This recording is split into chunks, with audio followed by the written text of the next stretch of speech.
안녕하세요. 크리스찬의 독특한 책 읽기. 오늘 책은요, 개혁교회 예배라는 책입니다. 이렇게 생겼습니다. 좀 작죠? 성경과 종교교육자들의 가르침을 바탕으로 예배의 바람직한 모습이 뭘까? 이것을 우리가 잘 정리해 주셨더라고요. 목회자들에게는 큰 도움이 될 것 같다는 생각을 개인적으로 해봤습니다. 개혁교회 예배의 첫 시작은 하나님이 우리를 찾으시고 부르시는 것에서 시작을 하는데요. 예배는 우리의 행위 같지만 하나님의 행위에서 시작한다라고 하는 것을 분명하게 저자는 강조하고 있습니다. 예배라는 단어 자체가 하나님이 그분의 백성에게 가까이 다가가실 때 일어나는 그러한 일과 관련이 되어 있는 부분이기 때문에 예배 순서의 첫 시작도 하나님께서 우리를 예배로 부르시는 그런 순서대로 시작하는 것을 말하고 있습니다. 에덴 동산 아시죠? 최초의 인간들이 있었던 곳인데 최초의 성전을 에덴 동산이다 이렇게 저자는 얘기를 하더라고요. 그곳에서 백성들을 만나 주셨고 그 자체가 예배였다 이렇게 얘기를 합니다. 기쁨이 있었겠죠. 당연하죠. 하나님을 만나는 것 안에는 기쁨이 있기 때문에 예배 자체는 우리에게 큰 기쁨이 있다라고 얘기를 합니다. 근데 거기서 죄를 짓고 쫓겨나잖아요. 그렇기 때문에 에덴 동산에서 더 이상 예배할 수가 없단 말이죠. 그래서 하나님께서는 성전을 만들도록 하셔서 우리가 하나님께 예배할 수 있는 길을 제한적으로나마 열어 주셨습니다. 예물을 가지고 하나님께 다가오는데 재미있는 표현이 히브리어로 예물이라는 말이 가까이 온다라는 그런 뜻을 가지고 있다고 해요. 신약시대 때 예수님께서 이 땅에 오셔서 본격적으로 예수님 당신이 십자가에서 죽으시고 또 우리에게 사랑을 베푸셨고 제물이 되어주셔서 성전 휘장이 찢어지는 그러한 상징적인 모습들을 보여주면서 하나님께 우리가 직접 나아갈 수 있도록 길을 열어주셨죠. 정말 감사한 일이 아닐 수 없습니다. 그래서 예배라고 하는 것은 그리스도를 통해서 하나님을 만나게 되는 것, 또 예배라고 하는 것은 정말 진정으로 예배하는 그 자녀들에게 하나님께서 가장 귀하고 보배로운 은혜를 주시기 위한 방편이자 수단이다. 그걸 위해서 예배를 사용하셨다. 이걸 기억할 필요가 있을 것 같습니다. 우리 예배 드릴 때마다 하나님께서 우리에게 주신 정말 아름다운 일들, 그 사역들을 우리가 기억할 필요가 있고요. 우리가 멀리 갈 거 없이 하나님께서 우리를 구원해 주셨다라고 하는 그 자체가 얼마나 아름답습니까? 그래서 예배는 우리에게 주어진 특권이고요. 의무가 절대 아니다. 이렇게 생각을 해야 될 것 같아요. 우리가 오해하는 게 뭐예요? 예배 해야 되는 의무적인 것처럼, 율법적인 것처럼 우리에게 각인이 될 수도 있는데 절대 그렇지 않고, 아니 무슨 하나님께서 예배 못 받아서 안달이신 그런 분이 아니시잖아요. 하나님은 부족하신 게 없으신 분이에요. 근데 왜 예배를 정기적으로 주일을 제정하셔서 예배할 수 있게 하셨습니까? 우리를 위함이라는 거죠. 우리에게 유익함을 주시기 위함이다. 우리가 꼭 기억해야 될 필요가 있을 것 같아요.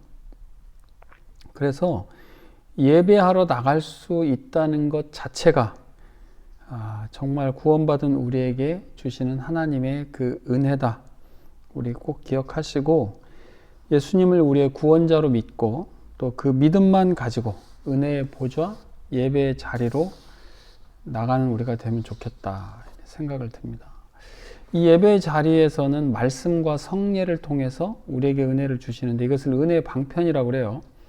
말씀 가운데 기도가 담겨 있고 또 성례는 세례와 성찬으로 나눠지잖아요. 그러니까 조금 큰 카테고리로 보면 말씀과 성례다 이렇게 얘기하거든요. 우리에게 하나님 허락하신 은혜의 방편이. 은혜의 방편이라는 말은 하나님이 우리를 만나주시는 그러한 것을 생각하면 이해하기가 쉽죠. 그러니까 하나님이 우리를 뭘 통해서 만나주시냐? 은혜의 방편을 통해서 만나주신다. 은혜의 방편은 뭐냐? 말씀과 기도와 세례와 성찬이다. 그걸 좀 줄이면 말씀과 성례다. 이렇게 볼 수 있는 거죠. 이 책에서 저도 참 감동이 있었던 부분이 뭐냐면 성령 하나님의 사역이에요. 여러분들도 다 경험을 하시지만 신약의 예배에서는 성령님의 존재가 지배적입니다. 우리가 드리는 예배는 언제나 평범하죠. 평범하게 진행이 되는 것 같지만 성령님의 그 초자연적인 역사를 통해서 예배자들은 회심을 경험하고 하나님의 크신 은혜를 발견할 수 있는 눈이 열리기도 하고요. 자신의 끔찍한 죄가 용서받았다는 확신도 인정하게 됩니다. 예배가 진행될 때는 뭐 특별할 게 없어 보여요. 그냥 일상적인 순서대로 진행이 되잖아요. 그런데 성령님의 보이지 않는 사역은 놀랍고도 위대한 일을 이뤄내신다라고 하는 것입니다. 우리는 뭐 신비적이고 황홀감이나 영적인 전율, 극적인 만남 뭐 이런 것들을 우리가 생각하거나 추구할 필요가 전혀 없죠. 성령님은 은밀하게 보이지 않게 역사하시고요. 특히 말씀을 통해서 우리 신자들의 마음과 정신 깊은 곳으로 파고 들어가십니다. 그래서 우리는 결국 예배를 통해서 역사하시는 성령님의 하시는 일을 우리는 다 알 수가 없어요. 우리의 진실되고 평범한 예배를 초자연적으로 뒷받침하시는 분이 성령님이시다. 이런 정도의 사실만 우리는 알 뿐입니다. 예배 형식에 있어서도 아무렇게나 막 되는 게 아니잖아요. 예배라는 것이 예배 예전이라고 하는데 개혁주의에서는 적절한 형식과 절차에 이게 잘 담겨진다. 하나님께서 먼저 부르시고 우리가 화답하는 방식으로 모든 순서들이 교차적으로 이루어져 간다. 이제 예배에 참석해 보시는 분들은 그렇게 진행된다라고 하는 것을 우리는 알 수 있습니다. 마지막 우리가 축도 부분 있잖아요. 축도하는 것도 마지막 기도다 이렇게 생각하는데 본래는 그렇지 않다는 것도 아시죠? 이것은 민수기 6장에 보면 하나님께서 이 땅에 있는 그 예배자들에게 복을 선언하는 하늘에 있는 복을 하나님께서 그 제사장, 이제 지금이야 이제 축도자를 통해서죠.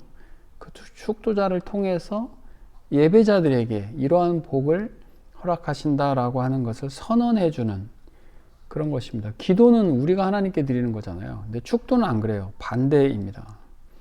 민수기 6장이 이렇게 나오거든요. 여호와는 내게 복을 주시고 너를 지키시기를 원하며 여호와는 그의 얼굴을 내게 비추사 은혜 베푸시기를 원하며 여호와는 그 얼굴을 내게로 향하여 드사 평강 주시기를 원하노라. 이렇게 하셨거든요.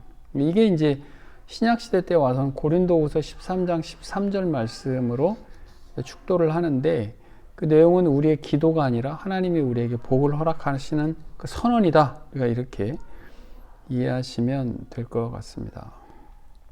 두껍지 않고요. 우리 예배자들이 어떠한 마음으로 또 어떠한 심정으로 하나님 앞에 예배할 것인가 라고 하는 내용들을 아주 짧게 잘 담아 놓고 있었고 또 핵심적으로 우리가 알아야 될 것들 뒷부분에 보면 뭐 질문 답변 이런 부분들도 있어요. 그래서 우리가 좀 일반적으로 궁금해 할 수 있는 부분들도 아주 잘 설명이 되어 있더라고요. 좋은 책이었습니다. 어렵지 않지만 중요한 내용을 담고 있었습니다. 개혁교회 예배 크리스천의 톡톡한 책 읽기 여기까지 하겠습니다. 감사합니다.